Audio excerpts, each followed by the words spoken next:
প্রাচীন এক দেশে ছিল ৫ জন সাহসী সৈনিক, জুনাইদ, মালিক, সামির, রায়েদ আর জাহিদ। তারা সবাই আল্লাহর উপর ভরসা রেখে দেশের সুরক্ষা করত। একদিন সীমান্তের জঙ্গলে টহল দিতে গিয়ে তারা শুনল দূরে কোথাও লোকজন সাহায্যের জন্য ডাকছে। ৫ জন দ্রুত এগিয়ে গেল। সামনে দেখল কয়েকজন ভ্রমণকারী বন্য জন্তুর মাঝে আটকে আছে। সৈনিকরা ভয় পেল না, একসাথে দাঁড়ালো যেন ৫টা ঢাল। মালিক বলল, ভাইরা, নিজেরা নয়, আজ ওদের জন্য লড়তে হবে। বাকিরা মাথা নাড়ল। আল্লাহর নাম নিয়ে তারা ধীরে ধীরে আগালো। পরিকল্পনা করল, জুনাইদ আর সামির সামনে থাকবে, রায়েদ বাম দিক সামলাবে, জাহিদ নজর রাখবে পেছনে, আর মালিক নির্দেশ দেবে।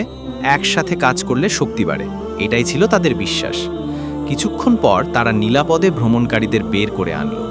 যখন সবাই স্বস্তির নিঃশ্বাস ফেলল, তখন জাহিদ বলল, দেখেছ, আমরা ৫ জন, কিন্তু কাজ করেছি এক শরীরের মতো। সামির হেসে বলল, এটা আমাদের নয়, আল্লাহর দয়া। তিনি আমাদের এক রাখতে না চাইলে আমরা কিছুই পারতাম না।